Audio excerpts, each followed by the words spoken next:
Hoy voy a empezar con una nueva predicación sobre la carta de Hebreos, la epístola de Hebreos. Va a ser una predicación expositiva, no sé cuánto va a durar. El Señor me irá guiando en cómo llevo esta predicación de esta carta. Lo que sí tengo claro es que lo hago con mucho amor, con mucho temor a Dios, y Él me va a ir guiando y que sea para la gloria de Dios. El título de la predicación es La excelencia de Cristo. Como vemos, la carta de Hebreos fue en un momento escrito para una gente específica que estaba en persecución. Lo que trata el autor es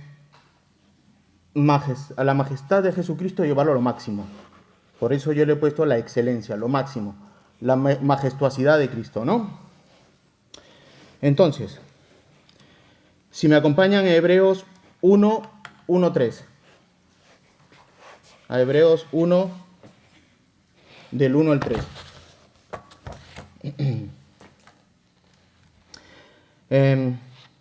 Y dice así la palabra de Dios. Dios, habiendo hablado muchas veces y de muchas maneras en otro tiempo a los padres por los profetas, en estos postreros días nos ha hablado por el Hijo, a quien constituyó heredero de todo y por quien asimismo hizo el universo, el cual, siendo el resplandor de su gloria y la imagen misma de su sustancia, y quien sustenta todas las cosas con la palabra de su poder, habiendo efectuado la purificación de nuestros pecados por medio de sí mismo, y se sentó a la diestra de la majestad en las alturas. Oremos. Gracias, Señor, gracias, Padre, porque nos has traído aquí para escuchar tu palabra, Señor. Te pido, Padre, que prepare los corazones por medio del Espíritu Santo, Señor, para que puedan, Padre mío, aceptar tu palabra, llegar su palabra a sus corazones, Padre mío. A aquellos que no te conocen, Señor, puedas transformar sus corazones, regenerarlos, Padre mío. Y te pido que me utilices a mí, Señor, para llevar tu palabra, Señor, delante de ti, de parte de ti, Padre mío, para ellos, Señor. Te lo ruego en el nombre de Cristo Jesús. Amén. Bueno, para entrar a un contexto, quiero explicar unos puntos rápidos sobre la carta de Hebreos, o la epístola a los hebreos, que se llamaba en ese tiempo, ¿no? Está compuesto por 13 capítulos. El libro es el más importante y cristológico después de los evangelios. En la carta va a ser una explicación de cómo Cristo es mayor en cada capítulo a los ángeles, mayor a los padres de la fe, mayor que los sacerdotes, mayor que los sacrificios. En todos los 13 capítulos va a llevar a Cristo a lo más alto. El autor. Yo he puesto aquí que el autor es Dios. El autor es Dios. Ahora, la persona que utilizó, yo le he puesto pluma y tinta, es desconocido. No sabemos quién ha sido. Lo que sí sabemos es que el autor es Dios. Pero, Hebreo, ¿por qué decimos que es desconocido? Sabemos que es alguien de la segunda generación de cristianos. ¿Qué quiere decir esto? En Hebreos 2.3. En Hebreos 2.3 dice: ¿cómo escaparemos nosotros si descuidamos una salvación tan grande? La cual, habiendo sido anunciada primeramente por el Señor, nos fue confirmada por los que oyeron. Por los que oyeron. ¿Esto qué quiere decir? ¿Quiénes oyeron? Los cristianos, ¿verdad? Esto quiere decir que fue después de Cristo. Estos cristianos escucharon la palabra de Dios. Esta carta es muy cercana al círculo de Timoteo. Sabemos que es muy cercano al círculo de Timoteo porque en Hebreos 13:23 dice: sabed que está en libertad nuestro hermano Timoteo, el cual, si viniere pronto, iré a veros. Aquí nos está diciendo que Timoteo está vivo, que estaba preso y ahora está libre.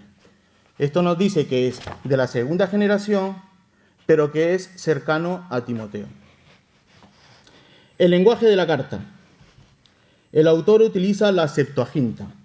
La Septuaginta es la Biblia del Antiguo Testamento, la escritura del Antiguo Testamento en griego, que fue escrita antes de Cristo, y Cristo utilizó esta carta, esta Biblia, esta traducción, para referirse cuando hablaba de la palabra de Dios. Destinatarios. Judíos convertidos al cristianismo.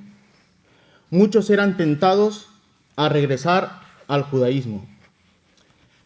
Estos hermanos fueron perseguidos y ahora, en medio de la prosperidad, nuevamente están siendo perseguidos para negar su fe, aunque aún no se ha llegado al martirio. Se han introducido a la comunidad cristiana falsos maestros con falsas doctrinas. El autor explica y enseña que Cristo es mayor y mejor que estas doctrinas. Muchas de las doctrinas distorsionadas por los falsos maestros fueron tipos y sombras de lo mejor que iba a devenir. Por ejemplo, estos falsos maestros, que ya, los que saben sobre el Qumran, se descubrieron que adoraban ángeles. Estas sectas judías adoraban ángeles. Entonces, lo que hace el autor es decir, no, esta falsa enseñanza, aunque sea una poca verdad, hay ángeles, existen los ángeles, pero no se les debe adorar, porque Cristo es mayor que estos ángeles. Ahora, ¿dónde vivían los destinatarios? Se barajan varias posibilidades. Unas dicen que en Palestina y otros dicen que Roma. La balanza se inclina a judíos que viven en Roma, por lo que dice en Hebreos 13:24. Hebreos 13:24. Saludad a vuestros pastores y a todos los santos. Los de Italia os saludan. Los de Italia. Esto nos indica que la balanza se inclina a judíos que estaban en Roma. Fecha. La fecha se data más o menos en el 65 después de Cristo. Deducimos la fecha por cómo relacionamos su contenido con personas y eventos de la historia. Por ejemplo, la destrucción de Jerusalén y del templo fue en el año 70, y que en el libro de Hebreos se habla de los sacrificios en tiempo presente. ¿Esto qué quiere decir? Tenemos la destrucción del templo y el autor habla sobre sacrificios que se estaban realizando en ese momento. Entonces sucede antes del año 70. En las persecuciones. Las persecuciones se intensificaron en Nerón. ¿Esto qué quiere decir? Que Nerón empezó en el año 64 a los cristianos a perseguir. Entonces, barajamos que es entre el 64 y antes del 70 que se escribió esta carta de los Hebreos. Entre el 65 y 68 antes de Cristo. Después de Cristo. El propósito del libro es la excelencia y la superioridad de Jesús, la palabra de advertencia contra la apostasía y exhortación y ánimo a seguir en la unidad de fe en Cristo. Características y aportes. Un libro que nos enseña a leer y aplicar el Antiguo Testamento, donde Cristo es el tema principal. Es una cristología en ciernes. ¿Esto qué quiere decir? Que está en preparación. Es una cristología en preparación. Es una flor que luego veremos el fruto en el Nuevo Testamento. Hebreo nos ayuda a entender todo esto, que Cristo es el cumplimiento y aplicación de todo esto que nos enseña el Antiguo Testamento. Se utiliza mucho el Antiguo Testamento en la carta de Hebreos y nos da a explicar que en el Antiguo Testamento hablaba de Cristo y en el Nuevo Testamento es Cristo lo que hablaba el Antiguo Testamento. El tema de la fe en el capítulo 11. Ya si han leído la carta de Hebreos, en el capítulo 11 habla sobre la fe de Moisés, la fe de Abraham, la fe de tal padre, ¿no? En el capítulo 12 te das cuenta que en el 11 está hablando sobre la fe de estas personas y cómo tú debes actuar de esa misma manera, con esa misma fe. Y en el capítulo siguiente, que es el 3, ya eres una persona regenerada, eres una persona cristiana en el 12, y en el 13, cómo debes comportarte, los deberes de un cristiano. En estructura. Vemos que hay dos partes. Del 1 hasta el 18 es doctrina, mucha doctrina. Y a partir del 10-19 al 13-25 es exhortación y pastoral, una exhortación pastoral. Esto no quiere decir que sea muy marcado, siempre es doctrina y exhortación. Exhortación y doctrina. Pero al separarlo se nota mucha doctrina y en la segunda mitad mucha exhortación y un mensaje pastoral. Bueno, vayamos a... Este ha sido el contexto de la carta y vayamos a la predicación. Si me disculpan. Esto está igual que la mascarilla.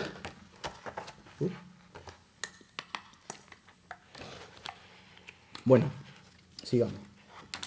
Como ya hemos visto, el contexto, ¿no? Sigamos entonces. Mi primer punto lo he titulado Dios te habla hoy. ¿Por qué?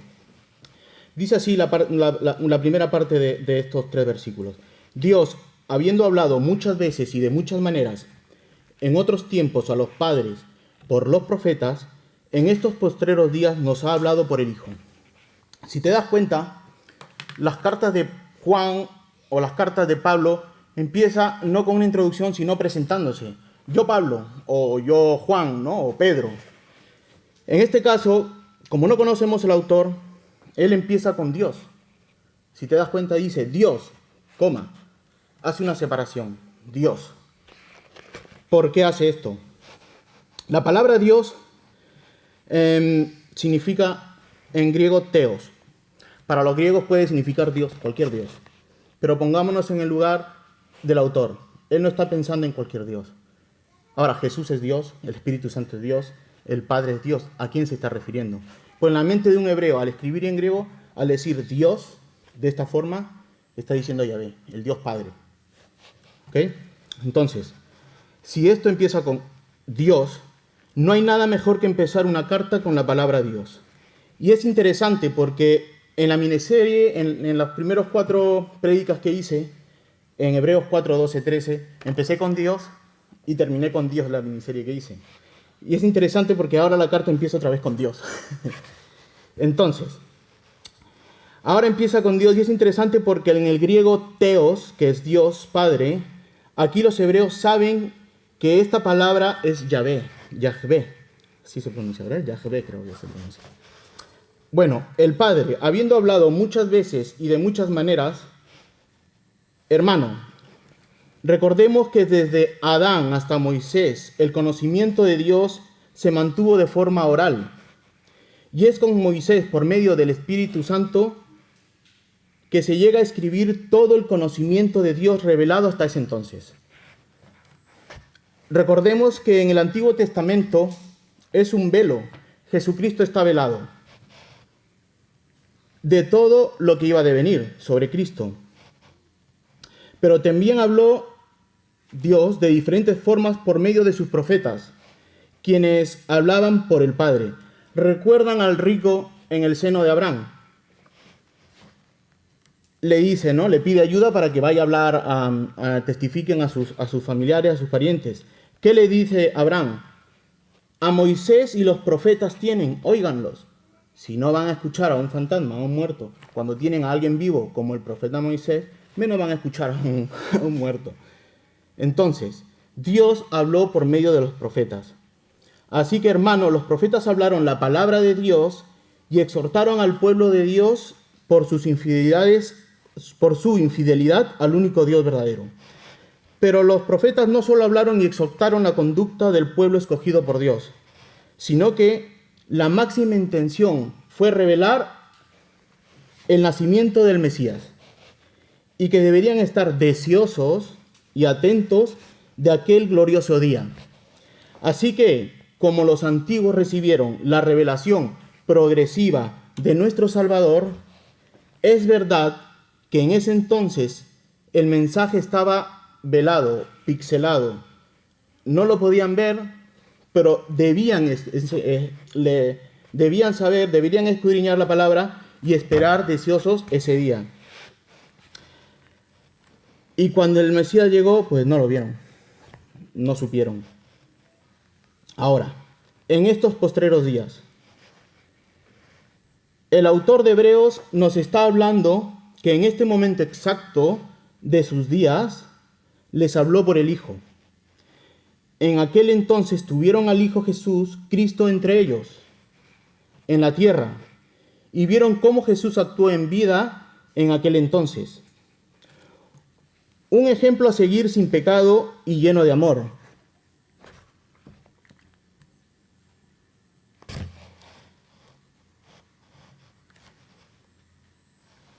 Un ejemplo de vida y sin pecado, lleno de amor, pero también mostró Jesús su ira santa cuando estuvo vivo, cuando vio el templo que fue profanado por aquellos que hacían comercio y deberían estar esperando al Mesías, aquellos que deberían ser diligentes por su llegada, y no fue así. Les fue oculto ante sus ojos. Llegó Cristo, ellos tenían la palabra, llegó Cristo y no lo recibieron. Estaban en sus negocios, estaban en sus ventas, en sus cosas, pero no esperando al Mesías. En Juan 1, del 11 al 12 nos dice, es que no veo bien aquí. Estoy ahí. En Juan 1, del 11 al 12 nos dice, a lo suyo vino y los suyos no le recibieron, mas a todos los que le recibieron, a los que creen en su nombre, les dio potestad de ser hechos hijos de Dios. Porque solo aquellos que fueron llamados por Jesús vieron su gloria. Deja todo y sígueme, le dijo Jesús a Pedro. Deja todo y sígueme, y le seguían. Ven, sígueme, y le seguían a Jesús. Hermano, yo pregunto, escuchando este mensaje, ¿estás dispuesto a seguir a Jesús? ¿Estás dispuesto a dejar tus negocios, dejar tus cosas? ¿Estás dispuesto a seguir a Jesús? Hoy se expone la palabra, hoy te pongo a Cristo y te digo, ¿estás dispuesto a seguir a Cristo? ¿Eres capaz de dejarlo todo y decir, Jesús, te sigo? Jesús mismo se reveló en el camino de Emaús a sus discípulos en Lucas 24. Lucas 24, 25 dice, entonces Él les dijo, oh insensatos y tardos de corazón para creer todo lo que los profetas han dicho. ¿No era necesario que el Cristo padeciera estas cosas y que entrara en su gloria? Y comenzando desde Moisés y siguiendo por todos los profetas, les declaraba a todas las escrituras que Él le decían. Entonces les fueron abiertos los ojos y le reconocieron, mas Él desapareció de su vista. Recuerden que estamos hablando que en estos postreros días, refiriéndose el autor en sus días, en estos postreros finales, en estos días, Jesús, Dios ha hablado por medio de Jesús. Jesús se reveló en el camino de Emaús, se reveló en vida y muchos no le vieron. Así también a ti se te ha revelado este misterio. Así como en ese momento fue revelado Jesús y no le vieron, a ti hoy Jesús también se está revelando. Jesús está vivo y Jesús te está diciendo, sígueme. ¿Lo estás viendo? ¿Ves a Jesús en tu vida? ¿Ves a Jesús? ¿Acaso negarás el mensaje de salvación de Jesús? D. A ver. No, este es D.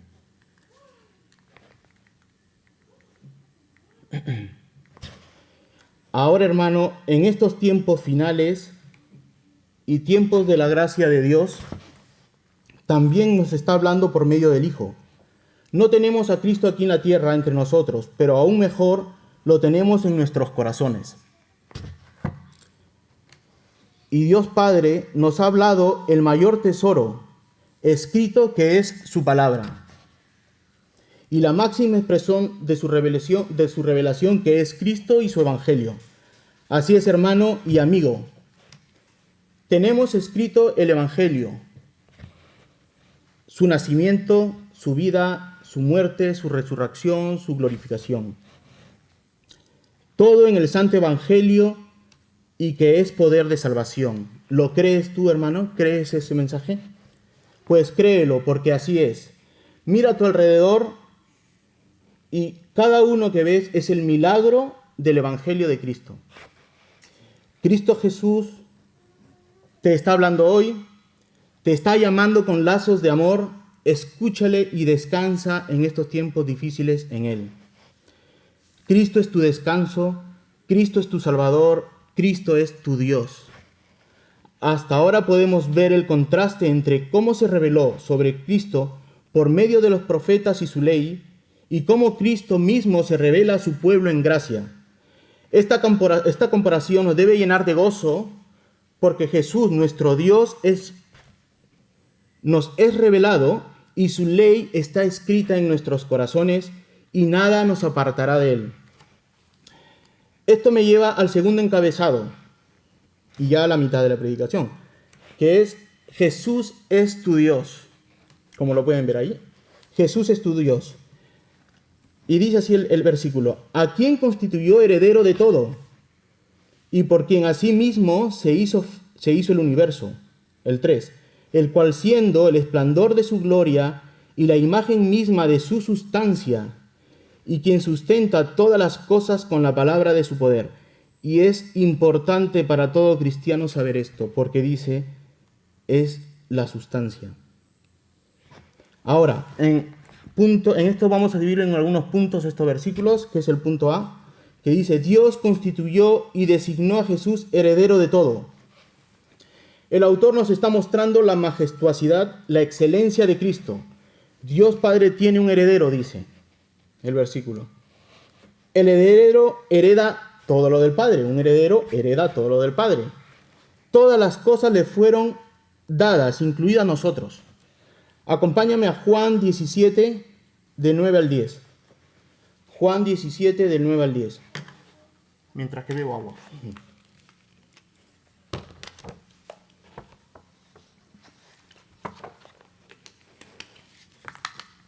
Y dice así la palabra de Dios. Juan 17, 9, 10. Yo ruego por ellos, no ruego por el mundo, sino por los que me diste, porque tuyos son. ¿Se dan la palabra? Me diste, tuyos son. Pasado y ahora presente. Y todo lo mío, en presente, es tuyo. Y lo tuyo es mío, y he sido glorificado en ellos. Está hablando de nosotros. Está hablando tanto de aquellos. Jesús hablaba de él mismo, estos que me has dado, y nosotros estamos incluidos. Estos que tú me has dado. Todos aquellos que Dios le ha dado a Cristo. Todo aquel que tiene a Cristo en su corazón. Hermano y amigo, nosotros somos coherederos, no herederos. Somos coherederos en el único heredero que es Cristo. Nosotros estamos en Cristo. Entonces nosotros somos coherederos del único heredero que es Cristo. Ante el Padre. Pero no solo el Padre nos entregó como herencia del Hijo, sino que toda la creación, todo el universo entero fue creado en Él y le fue entregado toda potestad a Cristo. Acompáñame a Colosenses 1:16. Colosenses 1:16, 17.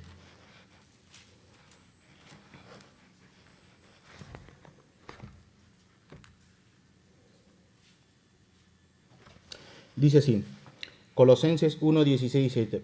Porque en Él fueron creadas todas las cosas, en Él, las que hay en los cielos y las que hay en la tierra, visibles e invisibles, sean tesoros, sean dominios, sean principados, sean potestades, todo fue creado por medio de Él y para Él. Está hablando de Cristo.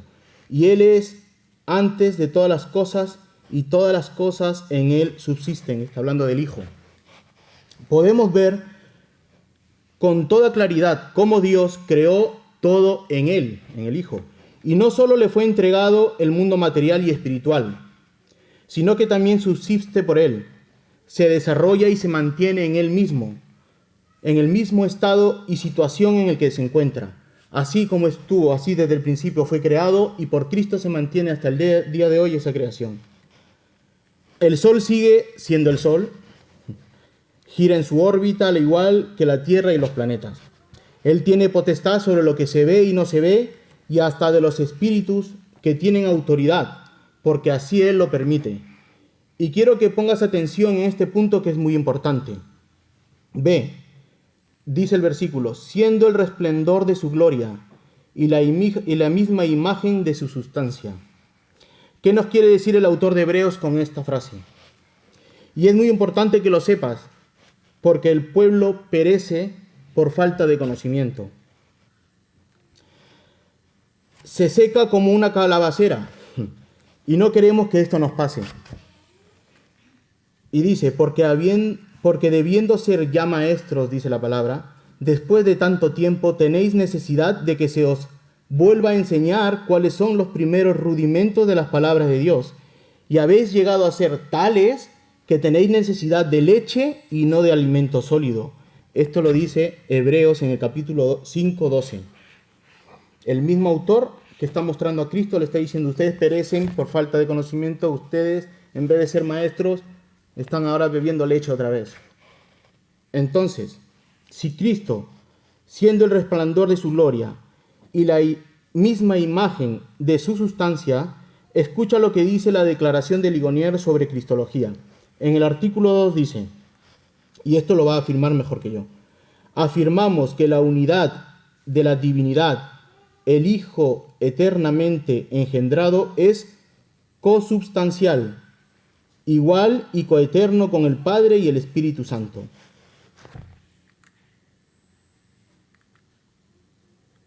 Está un poco lento esto. ¿De verdad? Vale. Muy bien. Ahora, más luz nos va a dar la Confesión Bautista de Fe de 1689. En el punto 2 de la confesión nos dice sobre Dios y la Santa Trinidad. Recordemos que nos está diciendo que Dios es la imagen y la sustancia misma de Dios. Hebreos nos está diciendo eso.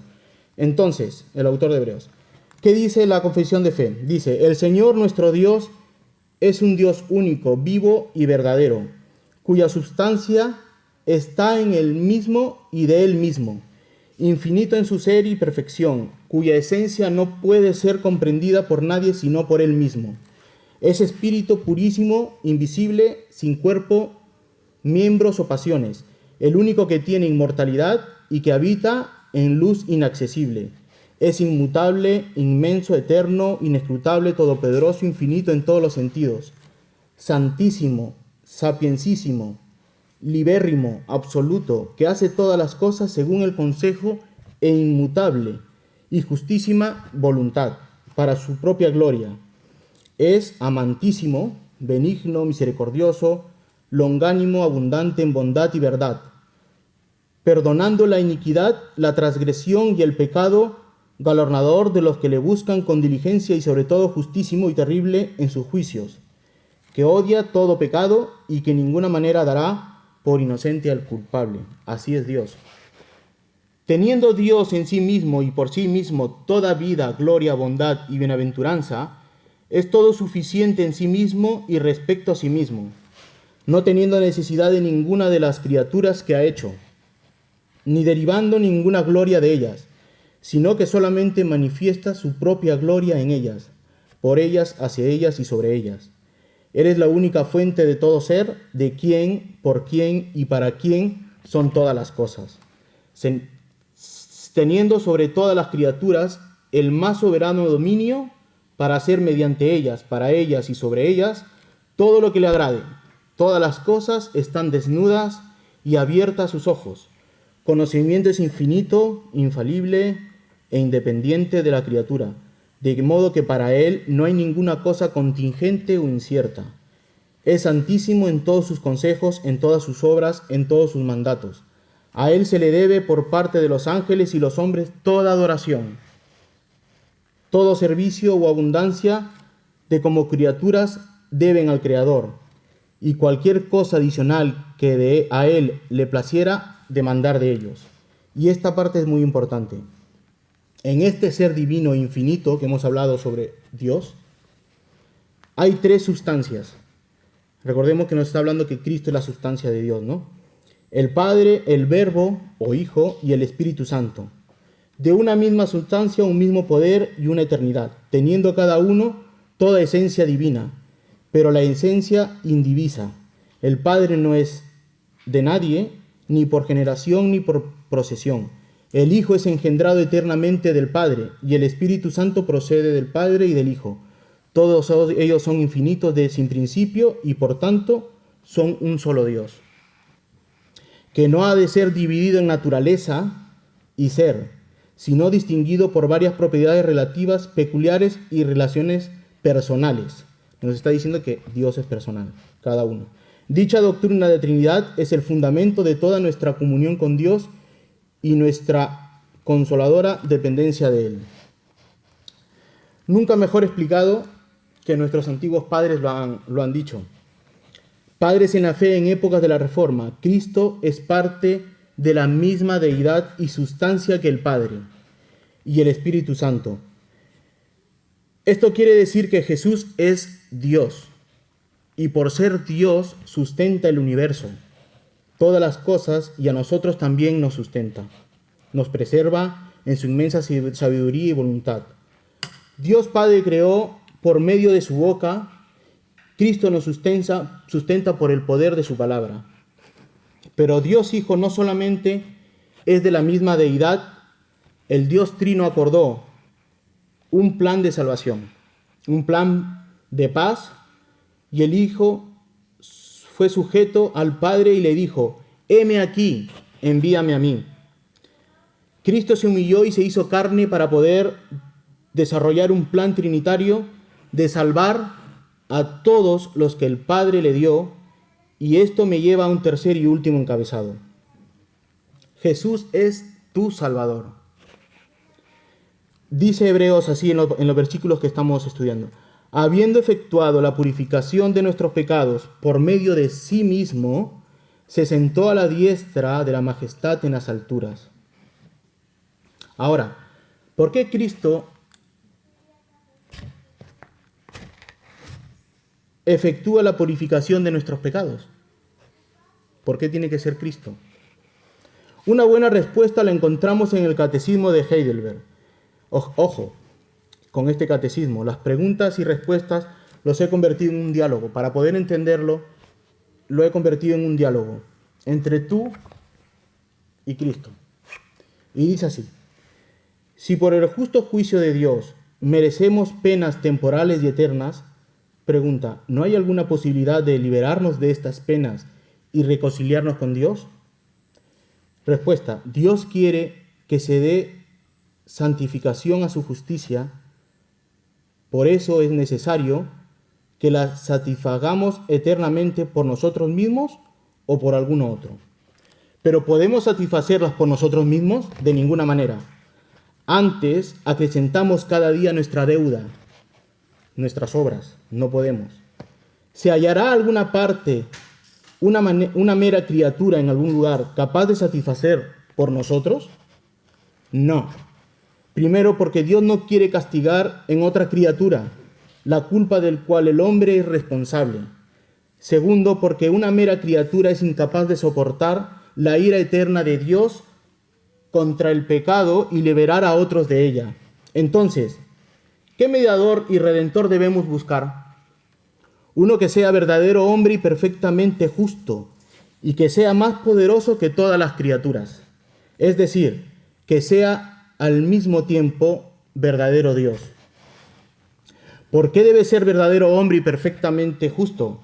Porque la justicia de Dios exige de la misma naturaleza humana que pecó, porque el pecado, el hombre que es pecador, no puede pagar por otros. ¿Por qué debe ser también verdadero Dios? Para que por la potencia de su divinidad pueda llevar en su humanidad la carga de la ira de Dios y reparar y restituir en nosotros la justicia y la vida. Y aquí viene lo más importante.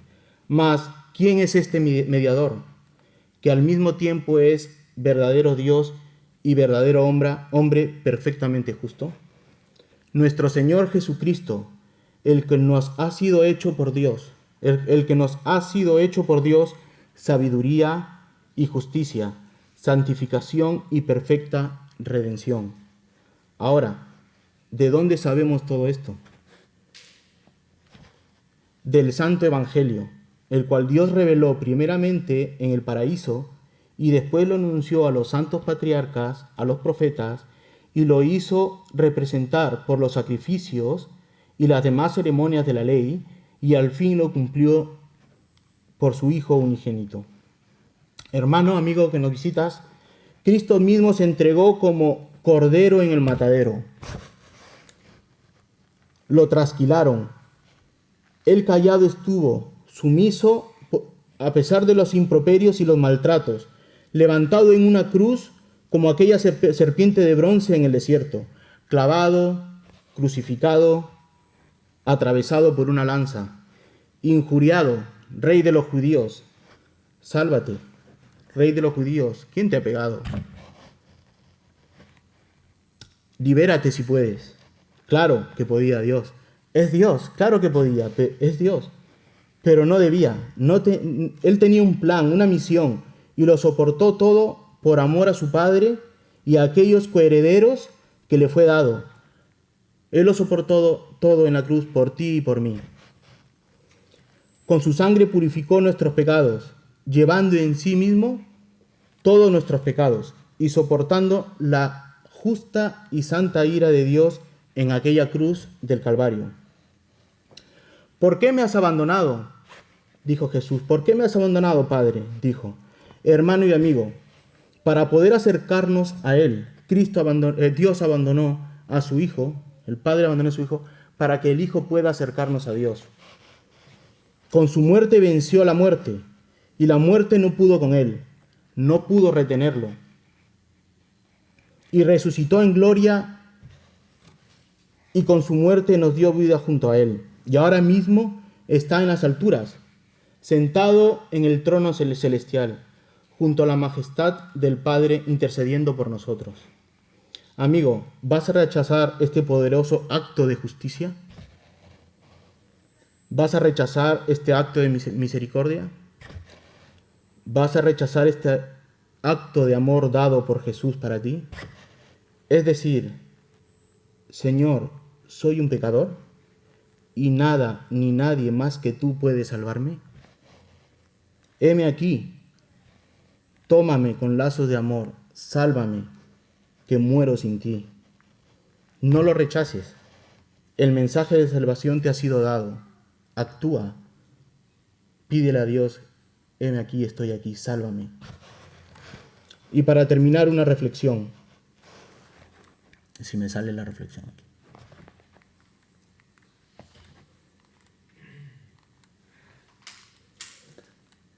Para terminar, John Owen dice: es sólo a través del conocimiento espiritual de la gracia de Cristo, por la fe que es dada por la gracia, para hacer que el alma esté dispuesta para ser cambiada en su semejanza. Pastor. Gracias, hermano.